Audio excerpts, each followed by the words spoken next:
జై తెలంగాణ. అందరికీ నమస్కారం.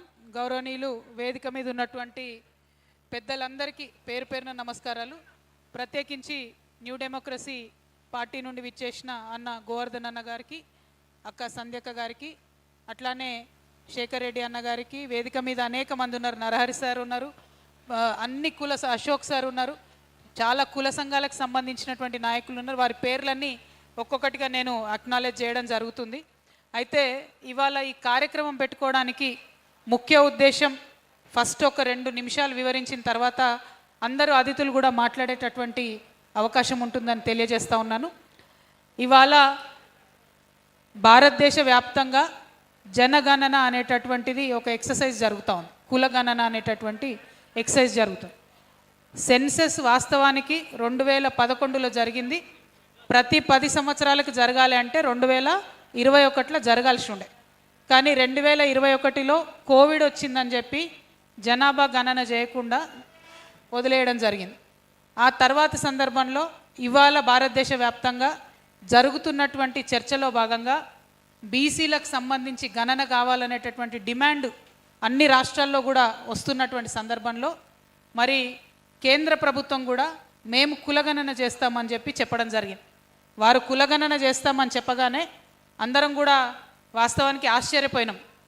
ఎట్లా బుద్ధి వచ్చింది ఇట్లా వీళ్ళకు సడన్గా కులగణన ఎట్లా చేస్తా అన్నారని. ఎందుకంటే కులాల వారీగా గణన చేసినప్పుడు భారతదేశంలో ఉన్నటువంటి కమ్యూనిటీస్ అన్నిటి గురించి ఒక్కసారి లెక్క నిగ్గు తేల్చుకున్నప్పుడు వారికి ఇస్తున్నటువంటి బడ్జెట్ ఎంత, వారికి వస్తున్నటువంటి ఉద్యోగాలు ఎన్ని అనేటటువంటి ప్రశ్నలు సాధారణంగానే వాటిని వెనక నుండి బయలుదేరుతాయి. కాబట్టి మరి కులగణన అనేది మంచి కాన్సెప్ట్ అని అందరు కూడా సంతోషించినాం. ఎప్పుడైతే కులగణన డాక్యుమెంట్ బయటకిచ్చారో, సెన్సెస్ డాక్యుమెంట్ బయటకిచ్చారో, ఆ సెన్సెస్ డాక్యుమెంట్లో కంప్లీట్గా భారతీయ జనతా పార్టీ భారత ప్రజలను మోసం చేస్తుందన్న విషయం స్పష్టంగా అర్థమైంది. ఎందుకంటే ఎస్సీ ఎస్టీ 2 కేటగిరీస్ పెట్టారు ఇంతకుముందులాగానే రాజ్యాంగంలో ఉంది కాబట్టి.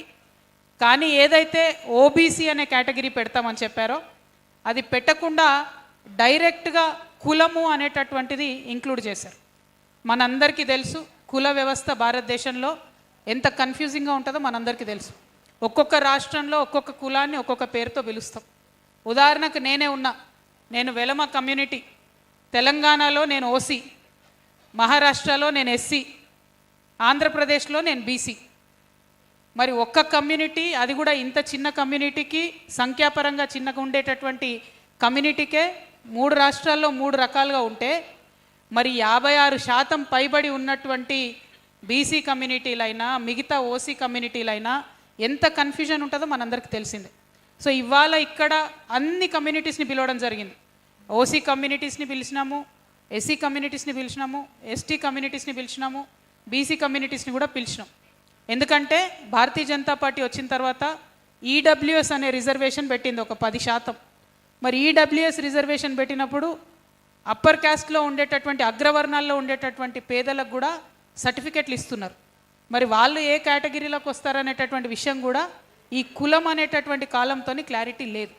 సరే, ఎవరికి రిజర్వేషన్ ఉండాలి, ఎవరికి రిజర్వేషన్ ఉండకూడదు, ఎవరికి ఎంత హక్కు ఉండాలనే చర్చ నిరంతరం నడుస్తున్నటువంటి సందర్భంలో మరి వాటన్నిటికీ కూడా మదర్ బోర్డ్ లాగా, వాటన్నిటికీ కూడా ఒక ప్రాపర్ సూచికలాగా పనిచేయాల్సిన ఈ సెన్సెస్ డాక్యుమెంట్ చాలా కన్ఫ్యూజన్ ఉన్నది.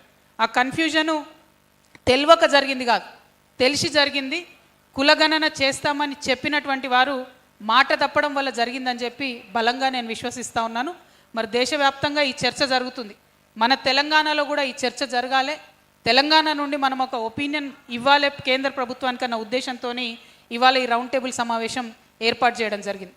ప్రత్యేకించి మన తెలంగాణలో ఉన్నటువంటి అన్ని కులాలు, ఆ కులాల కింద ఉండే ఉపకులాలు, వాటి డేటా అంతా తీసుకొని తెలంగాణ జాగృతి నుండి మేము కేంద్ర ప్రభుత్వానికి ఒక రిపోర్ట్ పంపాలనే ఉద్దేశంతో ఉన్నాము. అందులో మీ అందరి మద్దతును కూడా నేను కోరుతూ ఉన్నాను.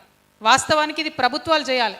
కాంగ్రెస్ ప్రభుత్వం ఇనిషియేటివ్ తీసుకొని మా దగ్గర ఉన్న కమ్యూనిటీస్ ఇవి, వీటి కింద ఉన్నటువంటి సబ్ కాస్ట్లు ఇవి, మరి ఈ డీటెయిల్స్ అన్నీ కూడా మీరు ఇవ్వండి అని కేంద్రానికి ఇవ్వాల్సినటువంటి అవసరం ఉంది.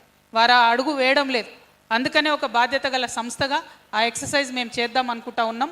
మనందరి ఒపీనియన్స్ కూడా తీసుకొని ఏ విధంగా చేస్తే బాగుంటుంది అనేటటువంటి ఒక డీటెయిల్డ్ రిపోర్ట్ని కూడా కేంద్రానికి పంపుతాం. మన తెలంగాణలో ఏది ఇవాళ ఆలోచిస్తామో భారతదేశం రేపు ఆలోచిస్తుంది. So Telangana thinks first, India follows next. కాబట్టి ఈ రౌండ్ టేబుల్లో తెలంగాణ నుంచి మనం ఖచ్చితంగా మన బలమైనటువంటి ఒపీనియన్స్ ఇద్దాం. వైరుధ్యమైనటువంటి ఒపీనియన్స్ కూడా ఉంటాయి, అన్నీ విందాం, అన్నీ క్రోడీకరించి కేంద్ర ప్రభుత్వానికి ఇద్దాం, హక్కుల్ని సాధించుకోవడానికి ప్రయత్నం చేద్దాం. మరి ఈ రౌండ్ టేబుల్కి వచ్చినటువంటి ప్రతి ఒక్కరికి కూడా నేను పేరు పేరున ధన్యవాదాలు తెలియజేస్తూ ఉన్నాను. మీరందరూ కూడా పార్టిసిపేట్ అయినారు. అయితే ఇక్కడ ఒకటి ఖచ్చితంగా మనందరం ఆలోచన చేయాలి. పొలిటికల్ పార్టీస్ పాత్ర చాలా ఎక్కువ ఉంటుంది. పొలిటికల్ పార్టీస్ అది అధికార పక్షంలో ఉన్న వాళ్ళైనా విపక్షంలో ఉన్న వాళ్ళైనా ఒక స్టాండ్ తీసుకోవాలి. సత్యమన్న గారిని వెల్కమ్ చేస్తా ఉన్నా, రండి. మరి ఒక స్టాండ్ తీసుకోవాలి. ఆ స్టాండ్ తీసుకోకుండా ఇవాళ బీఆర్ఎస్ పార్టీ మరి సెన్సస్ మీద ఏం మాట్లాడతలేదు, కాంగ్రెస్ పార్టీ సెన్సస్ డాక్యుమెంట్ మీద ఏం మాట్లాడతలేదు. సరే బీజేపీ అంటే వాళ్ళు ఆల్రెడీ డాక్యుమెంట్ రిలీజ్ చేసిరు, దానికి మద్దతుగా మాట్లాడుతూ ఉన్నారు. కాబట్టి ఈ పార్టీలన్నింటిలో కూడా కదలిక రావాలి, వాళ్ళు ప్రజల పక్షాన నిలవాలని చెప్పి డిమాండ్ చేస్తూ నేను సెలవు తీసుకుంటా ఉన్నాను. వచ్చిన అతిథులందరికీ ఒక్కొక్కరిగా కూడా కృష్ణన్న గారి తరఫున అన్న సత్యమన్న గారు వచ్చినారు. కృష్ణయ్య గారు ఢిల్లీ వెళ్ళడం జరిగింది. జాతీయ ఉపాధ్యక్షులు సత్యమన్న గారికి వెల్కమ్ చెప్తా ఉన్నాం. వచ్చినటువంటి వారందరికీ కూడా సమయం ఇవ్వడం జరుగుతుందండి. కొంచెం సంయమనం పాటించండి. జాగృతి కార్యకర్తలు దయచేసి కూర్చోవాలి. ఎవరైనా గెస్టులు వచ్చినప్పుడు మీ అంతటా మీరే లేచి ప్లేస్ ఇవ్వండి. Thank you. జై తెలంగాణ. నరేష్, నవీన్ గెస్ట్ల కోసం చూడండి, వస్తున్నారు చాలామంది, కూర్చోబెట్టుకోండి.